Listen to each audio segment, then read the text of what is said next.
welcome to episode 32 of In and Out of Character, a Roleplayers podcast. Have you ever done something, or was doing something, or talking to someone, and someone said something that made you go, wait, what? How? That's how I felt with today's guest. Their name is Fluffells, and I met them on another Discord server. I met them on a Guild Wars 2 role-playing server because I've been wanting to see what roleplay is like in the Guild Wars 2 community. And they were talking about Roblox roleplay in the server.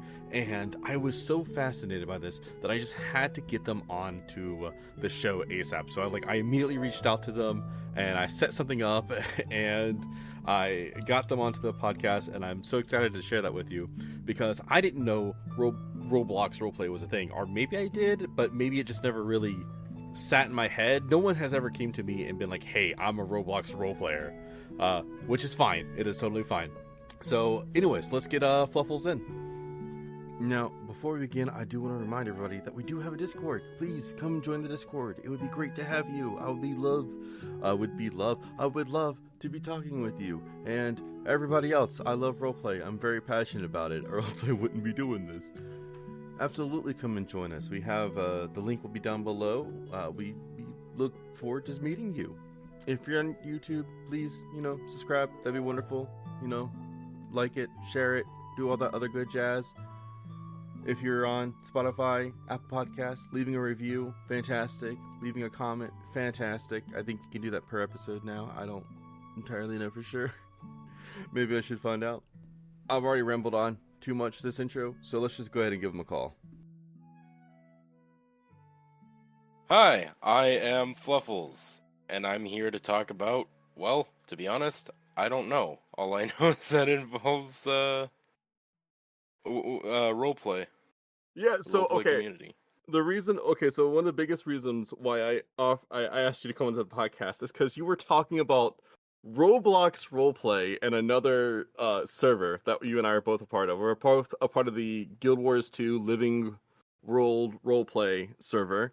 And you were talking about Roblox roleplay, and I had no idea Roblox roleplay was even a thing. I'd never even considered it an option. Okay. Well, you have to look at the way Roblox is designed. It started out as a central hub where players from all over could go and create their own game from scratch however they wanted, so long as they learned a little bit of coding. Mm-hmm. You could have first-person shooters. You could have a Trouble in Terrorist Town. You could do hide and seek or prop hunt. Mm-hmm. And what a lot of people have done is they've made role-playing games. Now, typically there's 3 types of role-playing games, right? Mm-hmm. So the first type is made by people who are just looking to capitalize on Roblox's Robux to real money concept. They'll set up a world with a bunch of cars, houses, activities you can do. Mm-hmm. And it'll be a sort of modern life roleplay. Now, I don't touch those games because a lot of it is young children wanting to play house. Normally it's not so bad, but I'll get to that a bit later. Then the second type, which I have a very strong dislike for, is the type of role-playing game that sets up a very gloomy forest. Mm-hmm. And right when you load into the game, you have the ability to fully customize with hats, accessories, different clothing, hell, even different body models, whatever. And you could play, I don't know, a wolf demon or a vampire or whatever. It's meant for the edgy middle schoolers who want to live out their fantasy as a furry, and I pray to God eventually abandon it. But but moving on, the third type of role-playing game Mm-hmm. is the more serious post-apocalyptic or medieval fantasy type of roleplay. And now this one in particular is very important because it is the main hub where a lot of the more mature players of the platform go if they want to find a decent roleplay community. Now, Mm-hmm. there's a Roblox user out there. He goes by Chad the Creator, and he is currently working on two side by side um, role playing games. So, like I said, there's the Post Apocalypse, which is his most popular, I guess, franchise Mm-hmm. or series, IP, whatever you want to call it. And that is called After the Flash. Now, After the Flash, there are, as well, last time I played, there were about 7 of them. Now, the first two they were okay, but Mm-hmm. the majority of the community didn't show up on Roblox until much later on because Roblox was around since 2006, I think, or no, 2006 it came out, and then right around 2008 is when a lot of creators started actually making games like this. But 2010 to 2012 is when the population really started increasing. And I remember the first instance of roleplay that I had ever joined was After the Flash 3, Sandstorm. Now, before I continue on about After the Flash, I did want to mention that his other IP is known as Farlands, and his first one wasn't too popular, but his second one, after he made a name for himself with his After the Flash games, really started popping off.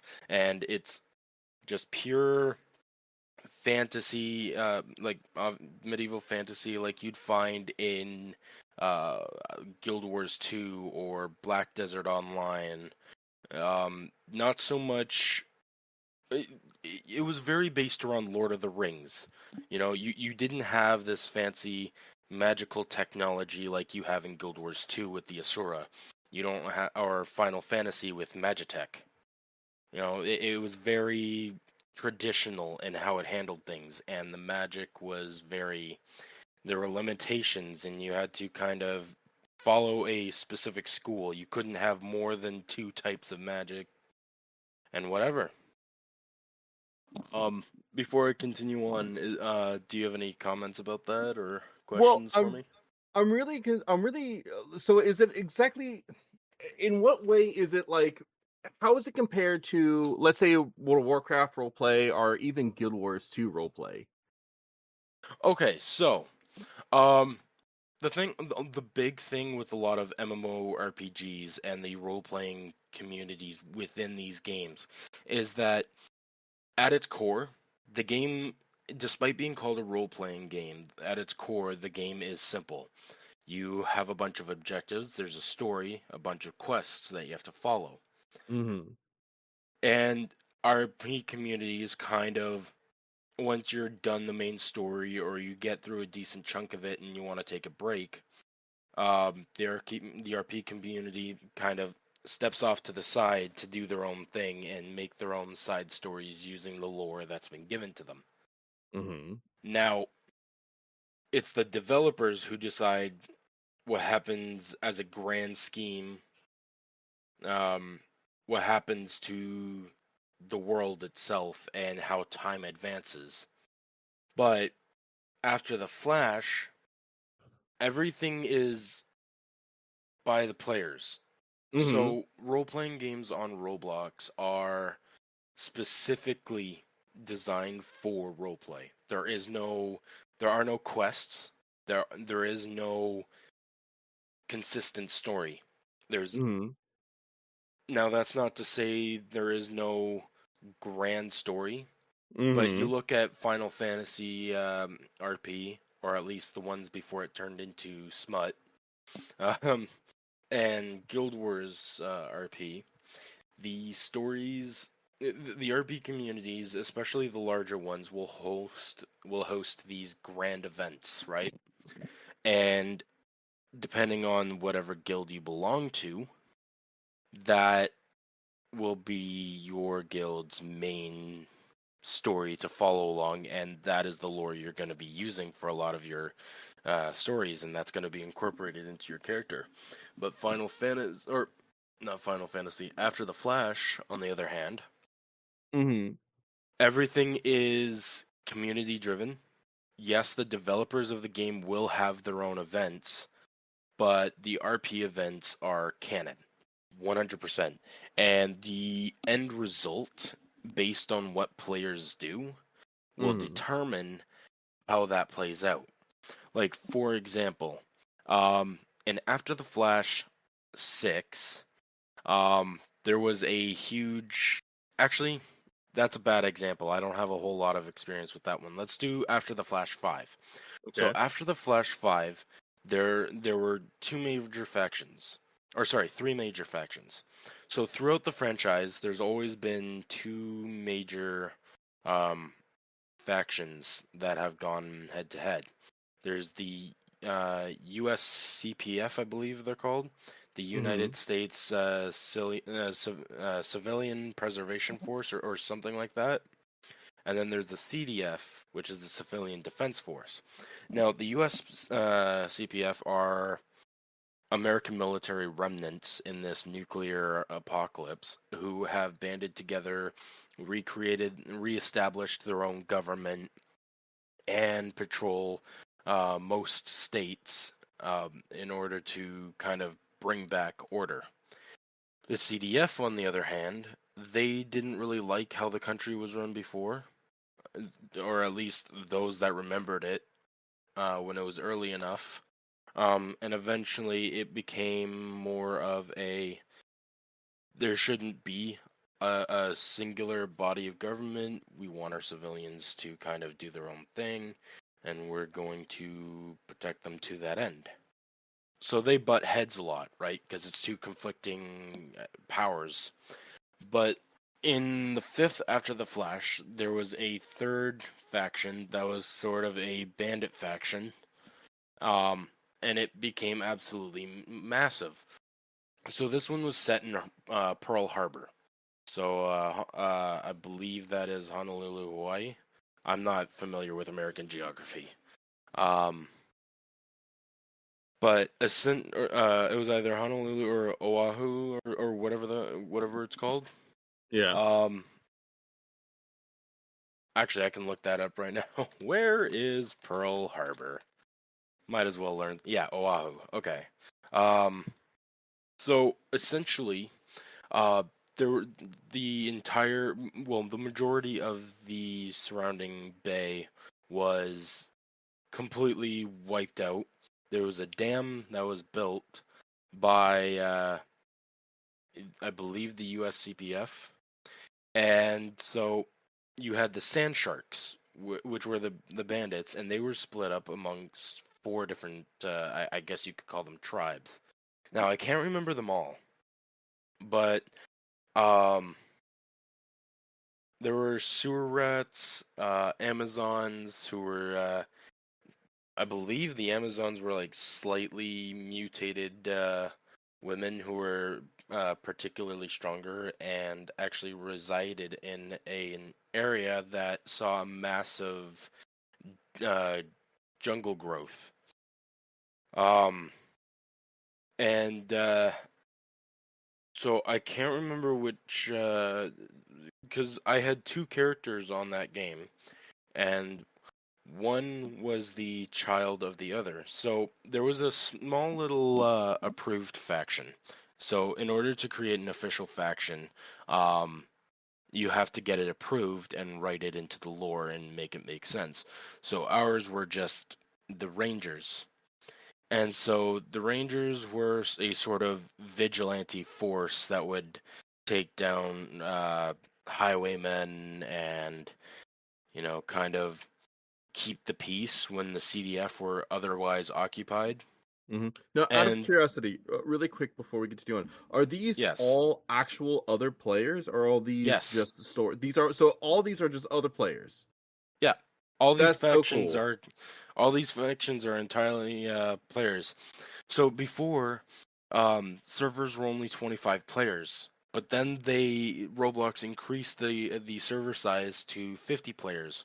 So now you have there's not a single NPC. People will dress themselves up as like, I guess, side characters if they need to move the story along, because Mm-hmm. you don't have to make a whole new character, right? Um, it's not like RPGs where you make one character and that's what they look like, and regardless of whatever class or classes you choose, that character is always that character, and you have to make a whole new one and level it up, whatever. This one is not like that. You can change your hairstyle, you can change your clothing and everything, and it's usually like one-time purchases, but there are free options. And a lot of role-playing games will offer customization options. So everything is completely player-driven, That's so 100%. cool. So are there role play? Okay, so do they have things set up to where people understand that that server that you might be going into is a role play specific server? Yes, um, so there's different tags that you can set for games on Roblox. You can set it like action, first person shooter, role playing, um, and stuff like that. And you can also make your own thumbnails and sort of, I guess, cover art for your particular game. And so what he started doing, his is After the Flash roleplay, Mm-hmm. and they have I don't know if they still do, but they had a very, very active community filled with thousands of players and a very persistent administration team. So the admins would sort of police the type of roleplay that went on. Like, Mm-hmm. you'll have the majority of the community will have fully typed out actions, and the rule of thumb is the first person to type out their action gets priority. They were faster than you, so their action goes first. And but if you have a type of player who, you know, comes in with using a like one of the alternative body models that don't look good at all, they're using a sort of a morph.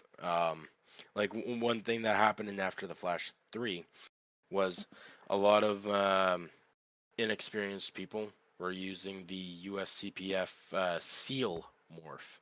Now, the SEALs are not like Navy SEALs, they are synthetically engineered. It's a synthetically engineered assault league or whatever, or Mm-hmm. assault legion or whatever. And basically, they are synthetically engineered super soldiers.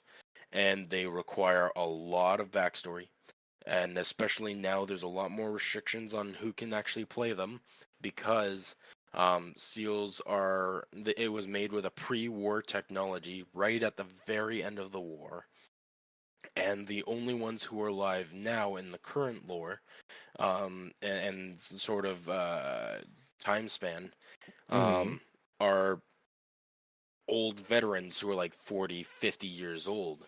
And they're the only ones who can actually wear these suits, because these suits weigh like 400 pounds. Um, so when you have players coming in using those morphs, not knowing the lore at all, and their grammar is completely atrocious and very simplified, and they end up wanting to just shoot everybody for no, or in other words, random killing, or Mm-hmm. um, or They're not power there to role moding. play. They're there to No, no, no, no. yeah. They are there to roleplay. It's just they don't know how to do it properly. They haven't. They're too Oh, young to know the proper roleplay etiquette. And right. so what'll happen is the admin will come in, give them a few warnings, and if they keep it up, it'll be a kick. If they come back, do it again, it'll be a ban. Um, and this is very important because a lot of the reason why I don't touch the like the modern life and the furry edgelord um role playing games is because you have all these little kids who have no RP etiquette and get mad when something doesn't go their way, and they demand that you adhere to them attacking you for no reason. Mm-hmm. So it's a bunch of 9-year-olds. I mean, what can you really expect? So that's really cool. So every server is set up almost like a guild in a way, where you have moderators who are watching the not, I shouldn't say underlings, the moderators watching the players, and making sure that no one is trying to god mode or be a Mary Sue or anything like that. That's pretty cool. Mm, yes and no. So Mm-hmm. there's a community for After the Flash, and there's a community for the Farlands. Um, because they are two separate IPs or Mm-hmm. entities, they have two different dev teams. But the dev teams will go in and moderate uh, typically the latest two games ish. Because once the creator moves on, there's still support for the most recent game before the latest release. Mm-hmm. Um, and then eventually he just moves on to the latest one, and everything before it becomes abandoned. Like, you'll go in to After the Flash 3, nothing's updated, guns are broken. Now, the guns and stuff and the weapons, they don't actually hurt other players. It's more for props and acting stuff out. Okay. Although after the Flash 5, um, after the Flash 5 Rain got a it was I believe it was one of the first games to get a point .5 variant, and now After the Flash 5.5 was known as After the Flash Frost.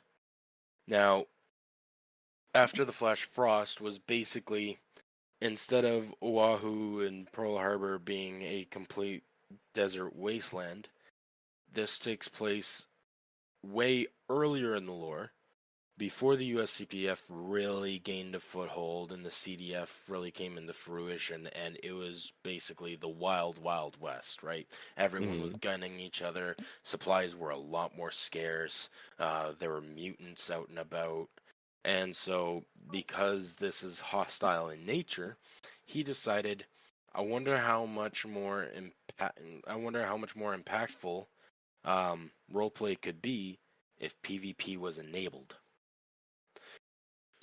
So, nuclear winter in Oahu, Mm-hmm. um, and PvP enabled. But the problem with that is everyone's still following roleplay etiquette, and who lives and who dies is now fully dependent on actual skill with third-person shooting, um, or as the Roblox community likes to call it, RCL. So it's not like a typical third-person shooter where your camera is locked on. Mm-hmm. You move your character independently and just move your mouse cursor around to aim at the enemy. Um, and it uses raycasting to target whoever you're shooting. So your character could even be looking away from the enemy, but so long Mm-hmm. as your cursor has line of sight, and wherever the shots are coming from on your gun, so obviously the end of the barrel is in line of sight, then there will be a hit, right? Mm-hmm. So having that sort of risk of death is good for roleplay, but the problem is when you get the 9-year-olds flooding in who just want to shoot everybody and ruin everything because that's what they do, ruin everything. So admins have to watch a lot more closely on games like that. Um, but for those particular games, they will just kick and then ban outright, no warning, right? Because it's not meant for players like that. Like, there's a normal version of the game that they can go play. Mm-hmm. But everything is, so as I was saying earlier, everything is player driven. So you had the Sand Sharks, like 4 different tribes within the Sand Sharks. You had 2 other factions. There are little settlements and towns all over the place, and they have a story writer team, and they're the ones that determine which faction gets what. And if you want to do something like have a major faction take over a town or a fortress or whatever, you would submit your idea to the writer team, and they would approve it. They would either approve it with you or decline your request. In the event that they approve it, they will help you write out the basic scenario. Like, Mm-hmm. oh, these guys are going to get together and they're going to go attack this place and they're going to use this method. And then everything after that will be determined by the players, whether the defenders are fast enough and skilled enough to actually defend the place, or lucky, because a lot of it is luck based, or if the attackers will take it over. One of the largest raids in that game was when the Sand Sharks wanted to take the most heavily fortified fort from the USCPF. Mm-hmm. So you have this high-tech military fighting, heavily outnumbered by all 4 tribes of these bandits coming together and just swarming the place and taking out everything. Listen, at this point, I would not be surprised if there was a Furby tabletop or something of that scenario. I feel like anything can be a roleplay resource right now, which is cool. I think that is awesome. I love that people can just jump into stories. I think every universe can be explored. I think it's all just up to us as a community to do it. But speaking of jumping into stories and universes, I would like to go ahead and bring in my friends from the Roleplay Rejects. Hello, hello, hello. We are Roleplay Rejects, an actual play podcast that is all about new and unusual tabletop role-playing games. Our show explores various role-playing systems and their associated worlds while being guided by one of the rejects as Game Master. Each story is entirely separate and designed to be listened to in any order, and comes complete with laughter. Yeah, bippity boppity, I'm gonna take your lunch money. And sadness. I've never killed anything before. Puns. We struck Yukon Gold. And whatever the hell this is. So what are you waiting for? Listen to Roleplay Rejects wherever you get podcasts. So, out of curiosity, like I kind of want to go off on a side bit here. How did you yourself wind up in Roblox roleplay? And so, well, I find this all very fascinating because Roblox roleplay, you look at it and you don't think that's something that adults are going to do, right? Now, I shouldn't say that adults cannot roleplay in Roblox. It just does not seem like, because it looks like you're playing with a bunch of Legos in a video game, and whenever you hear Roblox, normally it's tied to a kid of some kind. Like, outside of the Roblox sphere, everybody looking in doesn't really see it as like a mature grounds of role playing, if that makes any sense. Not like D&D or World of Warcraft or whatever, as mature as those can be. So it's funny that you mentioned that, because the thing with Roblox is when everyone is, but so I joined back in 2010, and it wasn't as well known, and it was the type of game that taught you programming and scripting and how to kind of make everything work. So it really drew in an adult community. But over the years, Roblox has slowly been going super PG, super snowflakey, censoring every word in the English language just so some kid doesn't get just so some kid doesn't get his feelings hurt. And like, you can't even type out certain numbers without their censorship program going haywire and censoring everything. Like, I could type in the number 36 and it would censor it. Why? Why? No one knows. No one knows the actual secret behind their censorship. It is the most outrageous thing I've ever seen. They have one of the worst censorship, like, profanity filters ever. And a lot of, the thing with Roblox is the reason why a lot of people don't really talk, like a lot of adults don't really talk about it anymore, is because they really started catering to little children, and that's all fine and dandy. But the real thing that really deterred a lot of people was them bringing out a program called Developers Exchange. Now, so the way games used to work was, if you made a game, anyone who visited would give you this old currency form known as tickets or ticks. Now, if you got enough tickets or ticks, we'll just call them tickets because it's simple, you could exchange them for Robux. And that was what people were enticed to do, because you could use this Robux to buy hats and hairs. Well, hairs are hats and whatever. But you could buy accessories.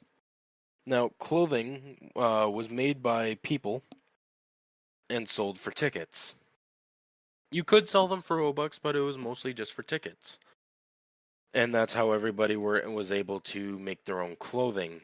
You would open up something as simple as paint.net or MS Paint and use their template and sort of design your own outfits using the template that they gave you. Which is cool. But then came Developers Exchange. Developers Exchange was the ability to change Robux into real money. The idea was cool at first, but wherever there's a method to make money, there are people who will capitalize on it and do everything they can to make a quick buck. So eventually they removed tickets completely. So now the free 10 tickets that you got every day, the free method of getting clothing, has been removed. So this happened in I think 2017, I think. I could be wrong about that, but because tickets was the only way for kids who didn't want to spend money on the games, so typically middle schoolers and high schoolers who didn't have jobs yet, they would use the tickets to buy their clothing. But now, because tickets are removed, kids have to ask mommy and daddy for their credit cards so they can get a bunch of Robux. I'm sure you've seen funny stories where kids steal their parents' credit cards and spend $1,000 on Robux. Yes, or I have. Fortnite V-Bucks and whatever else. So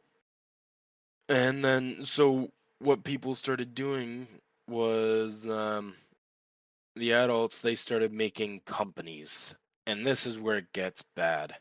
So before this, early on in Developers Exchange, it was a lot of motivation to make the best game that you possibly could that people would enjoy. And that was what really pushed After the Flash to be as good as it was. And it came out with another couple of really revolutionary games. Phantom Forces was the #1 first-person shooter for a long time. And it slowly got phased out. But what's funny to me is what it got phased out by. So there's a couple of companies now that have come in. They basically find the best developers that they can. They pay them a salary.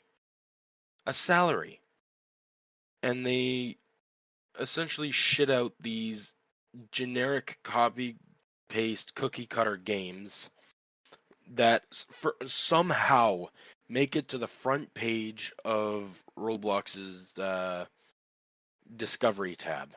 Now, the Discovery tab is where people go to find all the games that they might want to play or try out and whatever.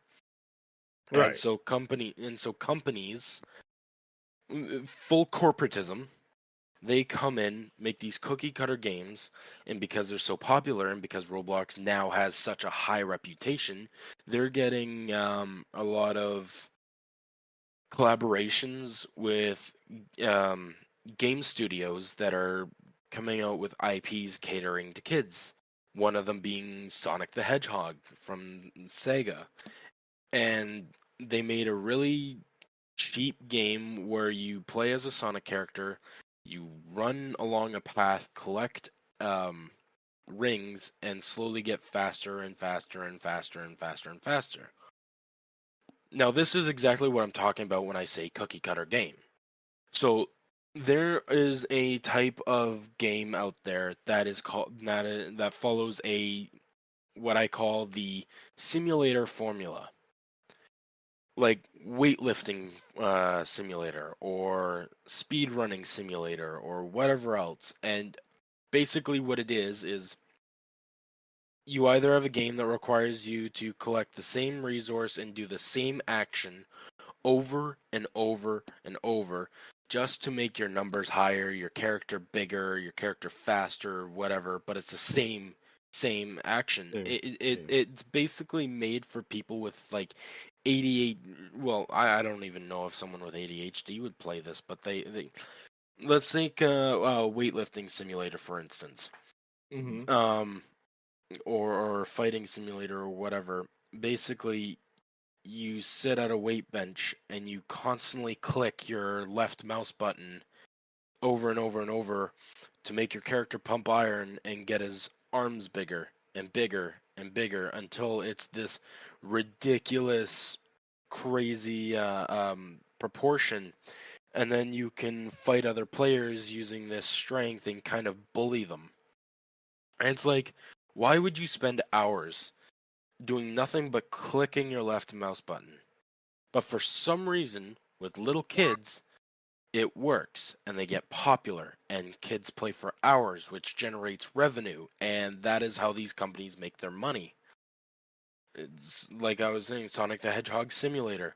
You're running, you're collecting rings. It's the same path every single time. You just get faster and faster and faster.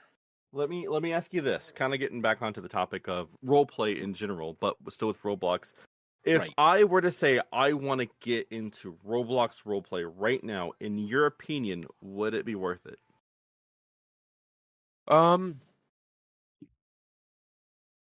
It honestly depends on your likes and dislikes. Mm-hmm. And the reason why I say that is because specifically in like 2023, everyone's super sensitive about everything, and so now there are all sorts of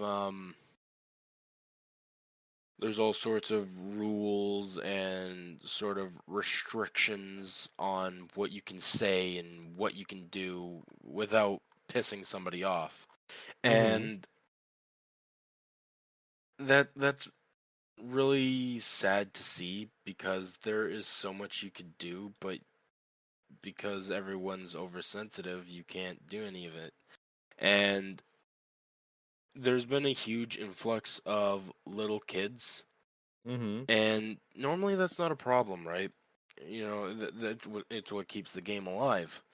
But when they're flooding into servers, it gets hard to moderate, and eventually, because of real life, people eventually lose interest, and they just don't want to deal with it. So they abandon the game, and it eventually dies. Like, the most popular after the Flash right now is Wintertide, which is set in it's set kind of around Lake Erie, Ohio, Yeah. and right now there are only like 365 players playing this. Now, I say that, but each server is like 100 people, so it's not terrible, but it's kind of hard to find the right community, especially one that's full of actual role players and not little kids pretending. Yeah. So actually, you know what? I'm gonna make a slight comparison to Guild Wars 2. Guild Wars 2 used to be kind of like that for a while there, but I think we're slowly starting to see a bit of a, I'm not gonna say a renaissance in roleplay activity, but like we're starting to see more roleplay activity in Guild Wars 2 as well. A lot of people are coming back to that. I don't know if it's with the recent expansion or with whatever they're doing, but it seems like more and more role players are coming back to the game. Do you think it could ever happen to Roblox? No, No? absolutely not. And the reason why I say that is because the so the company behind Roblox, they are not they're not the best people. They make a lot of scummy decisions, and the amount of censorship really limits what you can say in games, so it's hard to get a full RP sentence out because half of it will be replaced by the hashtag placeholder for profanity. Mm-hmm. Even when it's something completely harmless. Oh yeah, when companies get involved, I don't think a lot of people understand this, or even think about this a lot. When companies get involved, role players are often kind of not. I'm not gonna say screwed. They're not fucked, right? But let's an example taken when.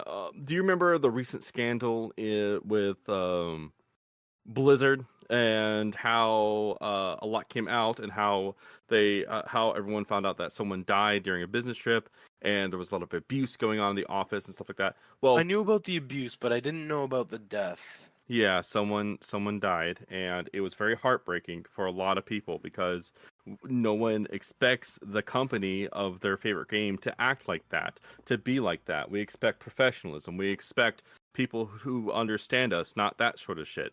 And when that happened, there was a mass exodus from World of Warcraft, and it left one of the larger, at least on the Alliance side, it left one of the larger role playing servers just dead over on one side. Well, it's funny that you mentioned that because a lot of World of Warcraft players ended up going into Final Fantasy 14. And I remember that. for a while, Final Fantasy 14 was really, really good for roleplay. I mean, on the Crystal Data Center, which is the main North American data center, there were two worlds that were very popular for RP. There was Balmung, which was it was mostly degeneracy, but you could find some good stuff there if you looked for it. And then Mateus. Mateus was That's the one I'm on. Yeah, that's the one I'm on as well. That was the go-to world for everything. Right. That if you wanted your serious RP, you wanted your adventures, the action, that's where you would go. But then WoW players started rolling in. And on the one side of that, you have a bunch of sweats and both toxic and casual players flooding in, but now it's drowning out the RP community, and the RP community that's left is replaced by the abnormal amount, like the absurd amount of degeneracy that went on in WoW's RP, because I've tried getting into WoW RP, and everywhere I looked, no matter what world I decided to play on, it was all people soliciting ERP, like erotic roleplay, and so that became. Did you what server did you play on? Because I don't think you and I played the same game. I mean, there are definitely people. Take a The- wild fucking guess which server I played on. Hold on. Well, okay. So you're talking about Moonguard, right? Yes.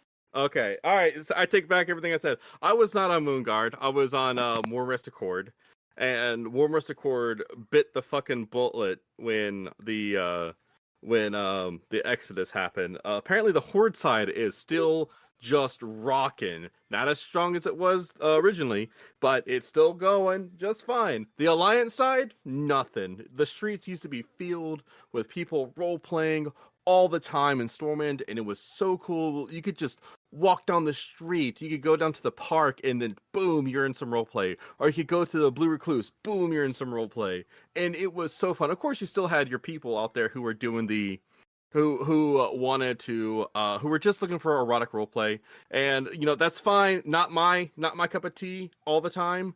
But you would definitely be able to find a lot more mature roleplay on the Warm Risk Accord, and I haven't been to Moonguard. I made a character on Moonguard, but I haven't joined in any of the role playing just because I haven't had the time. So I don't know what Moonguard roleplay looks like right now. It could be degenerate. It has always been the bunt of the joke that Moonguard was the more degenerate one. It could have changed. I don't know. So Moonguard, essentially, from my experience, take Balmung and amplify that. Like it basically it. So ERP and Final Fantasy, at the very least, had a sort of code or standards. Like people would stay away from, just to list off a few very, very estranged fetishes, scat and mutilation, vor, stuff like that. They stayed away from that because there's like degeneracy, and then there is depravity. Right? And Moonguard was depraved. My God. And the worst part of it is they did this shit publicly. They weren't making parties and doing everything in a private chat or through whispers or anything. They were doing this publicly, and it was the most fucked up shit that I had ever witnessed. And these people who have the same voting rights as us are now moving to Final Fantasy, all because of this huge debacle, which they too, well, I can't say in real life, but like in character, were responsible of doing. And now, obviously, I'm not going to compare the two because one's in-game characters versus actually doing it, but you have all these people with all these ideas in their heads now coming to Final Fantasy, and so the little RP community that remains and isn't drowned out by the vast majority of people who are playing the game for the sake of playing the game, they're now being replaced or influenced by these ERP addicts. And so now the only roleplay that you will ever find are the following: fight clubs, restaurants, including bakeries, cafes, or sit-down restaurants, dance clubs, and this kind of falls in line with like modern strip clubs, brothels, anything like that. And even the fight clubs, like even like the fight clubs, they have adult themes to them, and like the only place you can go to where ERP isn't a thing are the restaurants 75% of the time, because there are a few where they'll have like a secret upstairs or a secret downstairs where you can peruse a different type of menu, as they put it. And a lot of them do have a hidden menu, which is very, very easy to find on their card. I don't know if you're familiar with cards, CARRD. So for the folks out there who don't know, card is a place where you can go ahead and make a sort of like like a profile for your character or your venue. You can basically have it set up. You have the front page being like a picture of your character and a very brief description. And then for the folks that want to look more into the character, you can set up buttons and whatnot for them, which have embedded links to another card page that you've created within the same profile that will go into backstory and character details, whatever you want to put there, contact information, like out of character information about the person behind the character, and stuff like that. And so what some of these restaurants do is they have a button that leads to a secret menu where you can pay a bunch of gil or gold to hire someone for an hour to do whatever. And that is really a shame because Final Fantasy XIV roleplay went from these huge adventures, gigantic battles, in-depth story, character development, and just turned it into Eroticism. eroticism with like a dash of slice of life, which no Which one is fucking wants. I can understand why people want erotic roleplay in their RP. I think it can be fun if it's handled respectfully between two parties and so on and so forth. But as like I am a big fan of romantic roleplay, right? I love Same. romantic roleplay so fucking much, and I don't know why. I just do. I like a cute, cozy time. I don't know why. I just fucking do. I do too. Yeah. And when you come to these people and you find out that they just want a ERP, it's like it would be so much better if they just told you that first before you actually started to develop like a story with them and so forth. And anyways, I'm starting to go off on a tangent. Do you think that there's a way that Final Fantasy's eroticism could be changed at all, or do you think it's just perma stuck that way?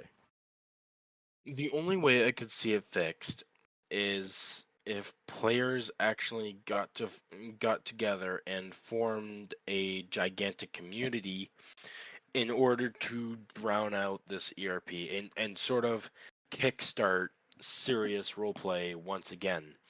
But the problem is, like, no one wants to do that because it takes a lot of work. Because in order to do so, let's use this as an example. I've been trying to get some folks to do an adventurers guild.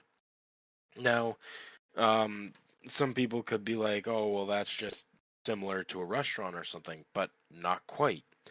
Because the idea, I've seen this done a couple times before everything went to hell, and the concept is, yes, there's a restaurant. There's a tavern. It's a tavern. There's an inn. There's rooms you can stay in for the night and whatever. But the main thing about this is there's a bounty board. Now the bounty board will have different targets. Slay this giant monster. Slay this person. Go go investigate these ruins. It's or the this classic adventurers guild setup, right? Exactly. Yeah. And you would have your receptionist. The main guild would control the place, and you'd have a bunch of adventurers coming and going. You could see new faces all the time, returning faces. People can meet one another and sort of connect and go on an adventure, and eventually they can decide, hey, I've got my story, you've got your story, let's explore these options together, right? And that's how you get these little smaller groups created from the central hub. But no one wants to take the time to do it because everyone wants to make some quick gil, open a restaurant or open a brothel and whatever. It's like they don't want to. They want a business that can sort of run itself. You only have to show up one day a week, make some quick gil, talk to some people in character, but never actually have to do anything or put time, invest any real time or emotion into it. No one wants to connect. right? I do want to preface all this by people out there listening that not everything is as kind of doom and gloom as we're making it out to sound. I think we're just kind of both complaining about some of the darker parts of the roleplay communities that we have to deal with. There is good roleplay out there. It's just you sometimes have to dig through it. You have to get through the dirt to get to the diamonds.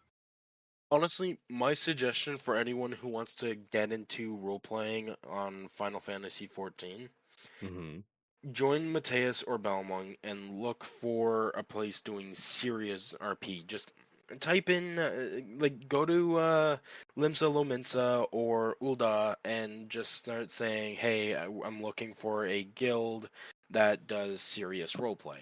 Mm-hmm. And sure enough, a free company will snatch you up. Yes, No problem. absolutely. I guess like the reason why I am saying it's all doom and gloom. Well, I'm not saying it's all doom and gloom, but Right. I'm talking like it is because all of the good art and roleplay is not Mhm. public. Mm-hmm. It's all confined within a free company or a guild or whatever, and it never goes public. There's no chance for people on the outside to just kind of join in. It's either you're part of the guild or you're not, right? And that has its ups and downs. Luckily, Final Fantasy has a system known as link shells. Link shells? Pretty sure that's what they're called. It's link shells.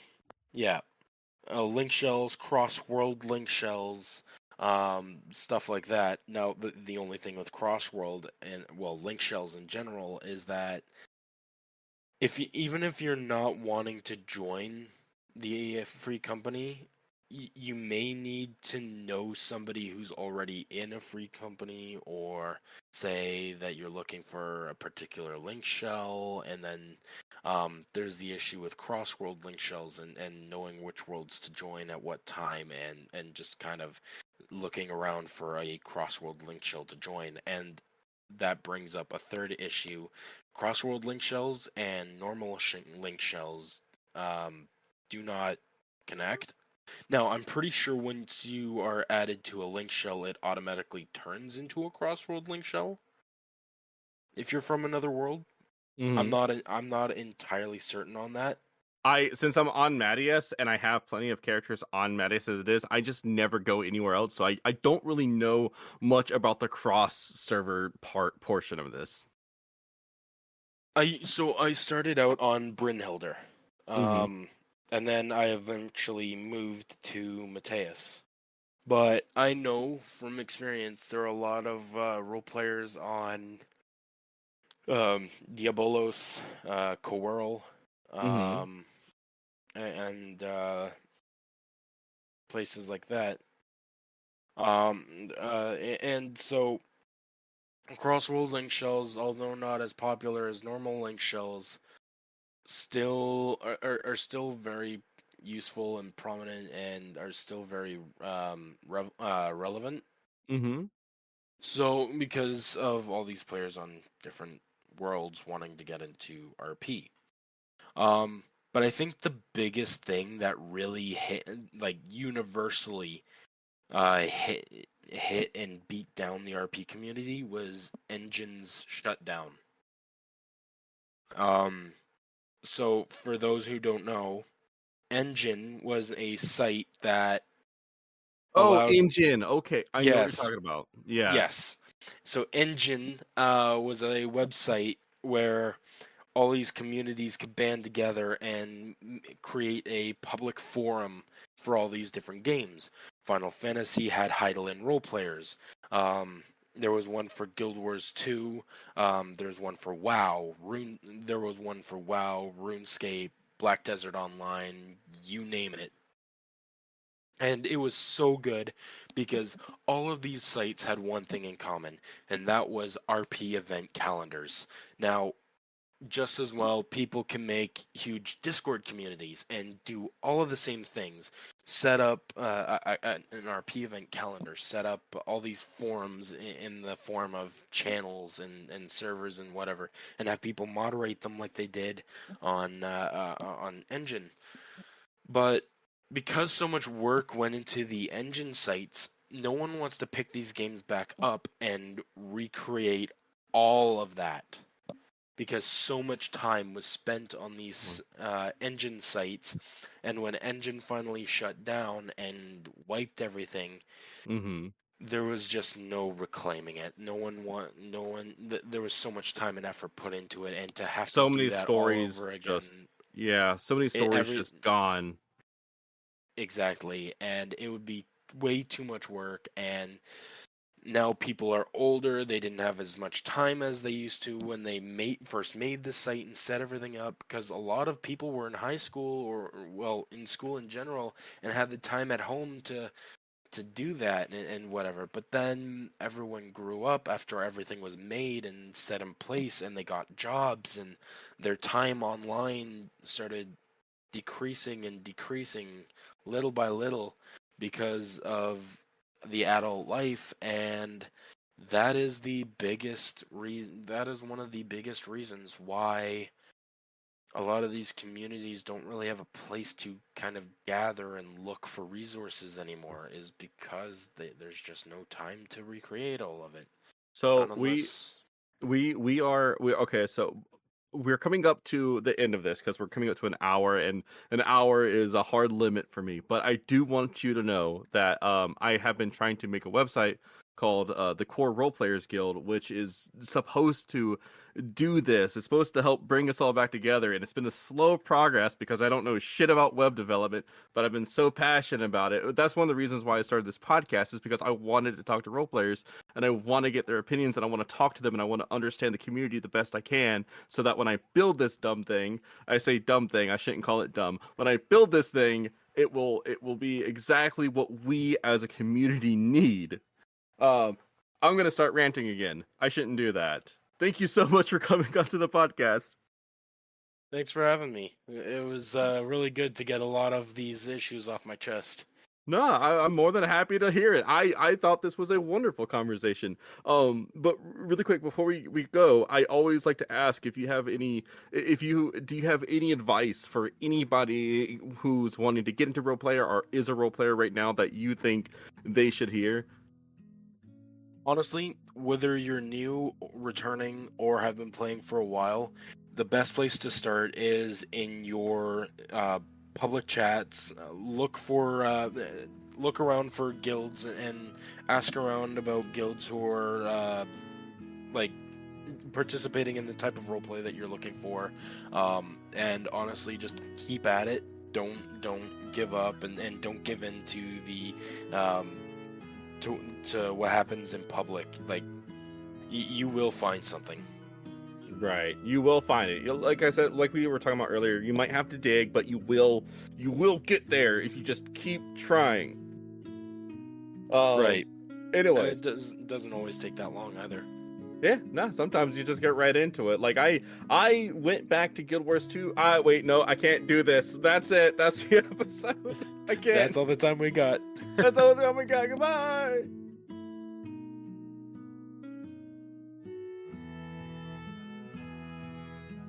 And that's all the time that we have for this episode today. Again, thank you so much for coming on and joining me. I would like to give a shout out to Kate Mcgee, my Master at Arms Patreon, which I really appreciate the support, everybody. Every single day it feels like we're just growing more and more, and I can't tell you how thrilled I am, because I believe that as a community, as we go through and as we get to talk to more people, we can build this community to be something great, something beautiful, something remarkable someday. And the fact that I have so many people joining in and listening is just great. Thank you so much.